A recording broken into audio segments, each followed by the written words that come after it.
Big Ten discussion before we talk to Dylan later on the show, breaking down some of my SEC that we broke down last week. So we're going to kind of go Big Ten, then back to the SEC with Dylan. And he does like one future, though, in the Big Ten that's worth listening to down the stretch. I will say I don't necessarily agree, but the price he got, I know, was quite a bit better than is currently in the market. So we're going to start doing it like last week.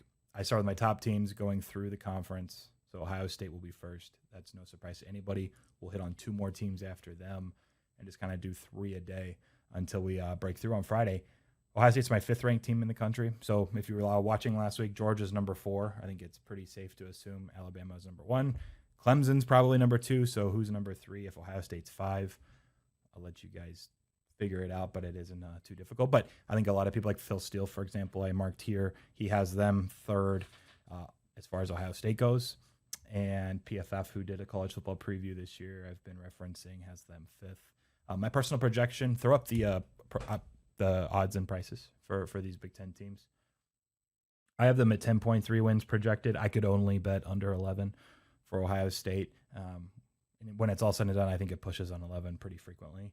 But I see 10 or fewer wins more often than I do 12. Part of it, I think, outside of C.J. Stroud taking over under center, and I guess you could say there's maybe question marks here. Ultimately, look, Ryan Day offenses are smooth, and if he's not as good as Justin Fields, it's going to be close. And I'm not too worried because he has, Chris Olave and Garrett Wilson is. I think both of them graded top 15 in receiver production last year for PFF, and I think project to be both of them in the top 5 this season alone. So when he has those guys and those weapons, I think they'll be okay. The problem has been defensively under Ryan Day. The defense, look, last year outside the top 100 in EPA defensively, I think they were 101. If you want to shoot up the Ohio State graphic, you guys can take a look here at some of their other metrics. And success rate, they performed a little bit better. They were 75th in the country. They don't bring back very much, and this is a season we've talked about it plenty last week. The average returning production rate is typically 63%.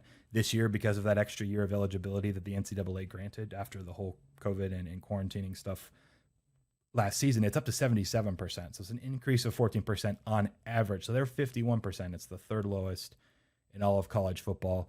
Where does that get them on a defensive side? They just weren't very good anyway. They play cover 3 at the 3rd highest rate in the entire league. I should say not even league, in the country, in the nation.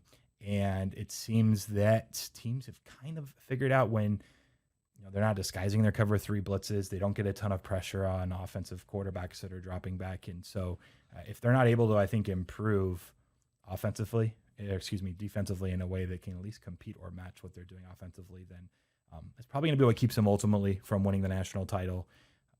Granted, they still grade out and project to be the best team in the Big Ten. So there's nothing for me that I like as far as a bet is concerned here. Would lean under at 11, but nothing that I've actually taken. Let's loop back to the odds. We had Wisconsin as my 2nd best team in the Big Ten. They're 10th overall. I believe Phil still has them 13th. PFF has them 14th. So I'm maybe a little bit more bullish on the Badgers. I actually like that I am. They're not really a sexy team. Nobody likes watching Wisconsin games generally. They play slow. They rely on the defense and the run game. They have an offensive line that always ranks, top couple in the country.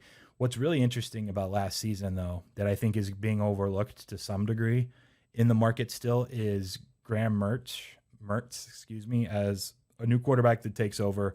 In those first few games, he was like a Heisman candidate. And it was like Illinois, Michigan. I believe there was a 3rd or 4th game in there where he looked and Wisconsin looked like they were the real deal. And it's just, it kind of woke everyone up because they just had such subpar quarterback play until that point. Then Mertz hurt his shoulder. And midseason, his last 5 games, he dropped off pretty significantly. Now, everyone knew he kind of was dealing with the shoulder. After the season was over, they said it was, worse than they were putting on or letting on, which how much of that do you really take? I think when you knew about the shoulder in real time, he plays through it. You knew he wasn't 100%, and then, he wasn't as good. I think you can at least say that he should be somewhere in between maybe where those first few weeks were and where those last 5 weeks were. And again, this is his 2nd season anyway. It was a weird first season anyway with all of the preparation and the offseason thrown out the window because of COVID. So I think there's just a ton of upside for this offense that already has one of the best offensive lines and rushing games generally behind Paul Chryst. And one thing that I think is really important to note, their defense, They were third in pressure rate. They disguise blitzes really well. They have a secondary they can rely on.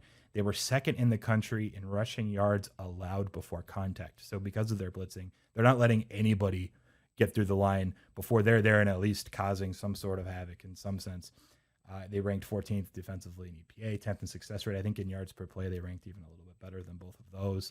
They do play a tough schedule because they're in the Big Ten. I believe they also have a game against Notre Dame, a non-conference game.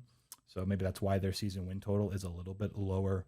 I think, and I didn't say this before, I think the 90.5 is fair on average. That's where my win projection is. But the one point I wanted to make about the defense, Jim Leonhard, the defensive coordinator, after that extraordinary season, I think really that back half is what kept them in any games at all, because Mertz was struggling with a shoulder injury. He turned down a defensive coordinator job with the Green Bay Packers to stay. And I think that's super telling on, obviously, the chemistry they have between coaches, between the players, just the entire organization, if you want to call it, the entire university in that form. So I like Wisconsin's chances. And I will say this, you look at the odds one more time, Quan, between Wisconsin and Penn State, for example. Penn State have, shorter odds than Wisconsin, and they're in the same division as Ohio State, who's a pretty big favorite. And I would much rather bet on Wisconsin to potentially win the Big Ten, or in this case, I like the division at plus 105 is the one quoted. I've seen as high as plus 120 in the division for the West on Wisconsin. Plus 115, plus 120 is actually pretty available. So Wisconsin win the division. That's where I would go. I would avoid win total, but I still think there's an upside to Wisconsin, especially offensively, that we just haven't seen yet. And then Penn State, look, James Franklin's done a fantastic job the last 4 years. He's done, let's see, before the 4-5 COVID weird season, I think they won 11 games in 3 of those 4. And Clifford just kind of dropped off. And I was digging in. I was like, what is it about Sean Clifford under center? Why is it that he has the legs, he's able to move. I think he was also dealing with an injury at some point last season. They grade out as one of the worst receiving cores in the entire conference, but fairly average relative to the rest of the country, despite recruiting ranks that rank pretty high as a whole. Defensively, they're going to be really strong. Can they make up, though, for the lack of maybe Clifford taking a step everyone anticipated last season and the fact he has no one to throw to? That's a fair question. So what I have kind of circled, I project 8.1 wins for Penn State. I like under 9. I think it's going to be tough for them to get to 10 wins, despite them being my 11th best team in the country. They play one of the toughest schedules in the country. And the final thing, unders. Early in the season, I tentatively circled those, potentially game to game as a team that without receiving help, without a quarterback that can make throws down the field and convert them, and a running back duo that's probably the best in the entire country potentially as well, where they're eating up more clock. And defensively, again, I think they're going to be really elite. So I like unders. Penn State as the win total is concerned, but also even game to game from a scoring output standpoint. I think that wraps it up, man. Ohio State, nothing there. Wisconsin to win the division at plus money. Penn State under 9. And then, again, circling the unders for Penn State and Nittany Lions. I think they're going to be tough getting points early, and the defense is just going to be one of the best in the country. So we'll leave it with that. That's my little Big Ten breakdown so far. We'll have 3 new teams that we'll go through tomorrow.